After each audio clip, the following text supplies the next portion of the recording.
Why should pupils know themselves? This is a One School for All lecture by me, Andrew Thomas, at Østfold University College, which I would like my talented and wonderful international students to watch by the 17th of September when we next meet. So, self-knowledge, we've talked about it a little bit in terms of categorizing oneself and using labels. But in the recent 2 or 3 decades, knowledge about yourself and the use of data about pupils and formative assessment have gained a massive amount of attention in schools and pedagogical theory and in discussions about education. And I'm going to ask the question why that has happened. But I'm also trying to explain a little bit how it has changed or how we can frame that attention to self-knowledge in different ways. And there are 3 main ones that I'm going to take up: the legal, the educational, and the personal. So the first one is a question of reasonability or legality. Imagine you are asked to draw a cat, and you've drawn this cat and you can already see it's an amazing cat. But your teacher, who you've already taken a dislike to, marks you down because the cat that you've drawn hasn't been coloured in, the cat that you've drawn only has one eye, and the cat you've drawn isn't wearing a hat. Now, you may have varying disagreements with your teacher about cats. Everybody does. It's the most important theme. You can discuss them with them. But why is your teacher insisting that cats have to have hats?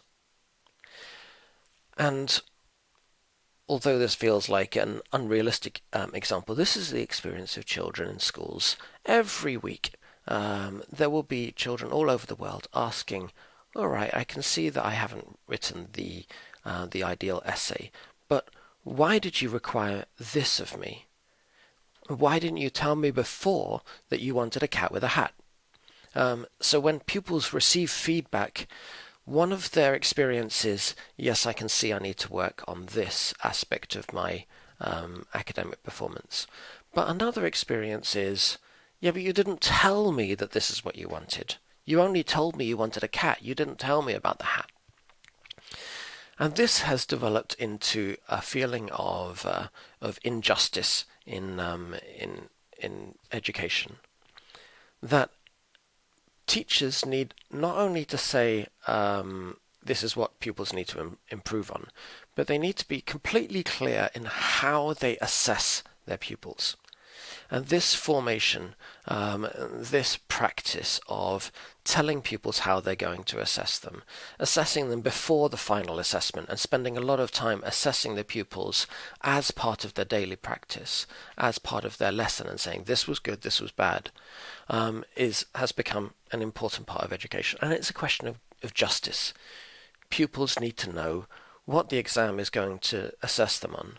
And not just have this massive surprise when they get their final mark. So pupils need self-knowledge as a matter of justice. And then the second one is a matter of pedagogical research. In 1998, Black and Williams wrote an article, Inside the Black Box, saying you can't just throw money at education the whole time and just expect that money to give you some kind of result. You need to open the black box and find out what it is inside education that really works.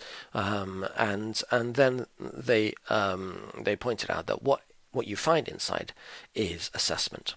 And then John Hattie in 2008 wrote this book, Visible Learning, where he summarizes a phenomenal amount of empirical research on education, and comes out with saying one of the with the very top things you can do to improve your student performance is assessment practice. You can discuss not only what pupils ought to be learning, but what they have already done. When pupils hand something in or when pupils do something in class, it's not just a question of this is what I've tried to do. It is a message to the teacher, this is what I am able to do, show me what I'm not able to do. Help me to do the things I'm not able to do.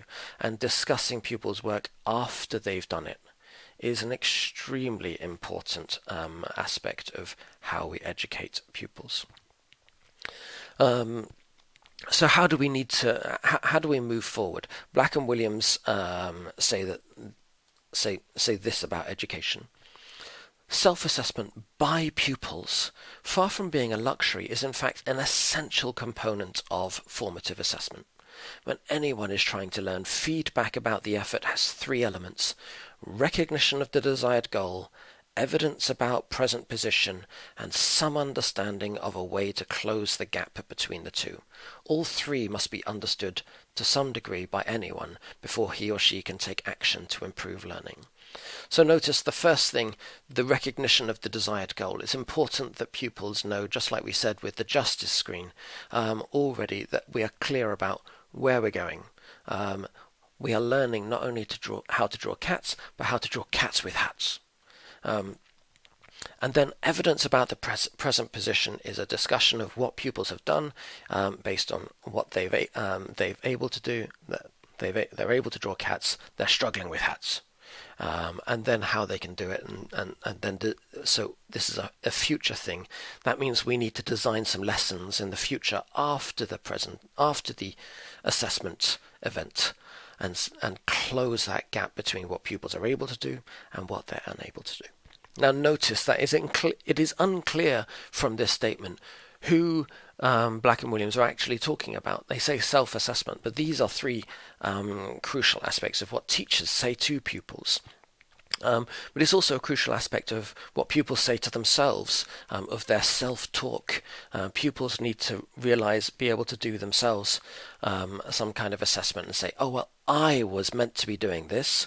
This is how much I managed, and this is how I'm going to improve myself. So what pupils say to themselves is just as important as what teachers say to pupils.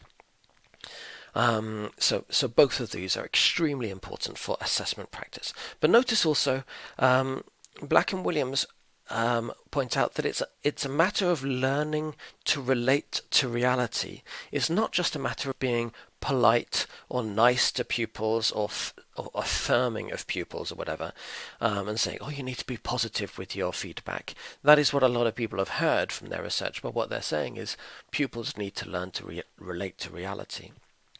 And the assumption there is that pupils want to learn, that there are some kind of shared goals between pupils and teachers, and also that they can receive the knowledge about what they're able to do coldly and rationally and without going through a storm of emotion, as we very often do when other people assess our work. So not all of these assumptions are actually true to life. Not all of the assumptions of assessment for learning are themselves reasonable. Relating to data, relating to assessment of me and who I am and what I do, is about humility. It's about dealing with offense and my own self-knowledge, about advice and self-insight and telling the truth about myself. And that is not a difficult thing. So pupils' self-knowledge and assessment practices started looking like a matter of rights and legal issues. It then became a matter of education and research, but it's also a matter of emotions and my own emotional robustness. But notice in the context of our previous lessons, it's also about relating to data about ourselves. Remember that special needs education, for example, and the Salamanca Declaration said we need to continue controlling and finding out more about pupils. The plague model and the leprosy model require some kind of data about the pupil. But self-knowledge in this case in assessment practice is for everybody, it's for all pupils. And also it's an ideal about normality, about describing pupils, and about desirable values for citizens here as well. We all apparently want co-citizens, neighbours who can regulate themselves and submit to the truth about themselves. And that may be true of my neighbour, of who I want to live close to. But we might want to ask, is that the only or is that the most important virtue for democratic citizens? And maybe we'll discuss some of that in class.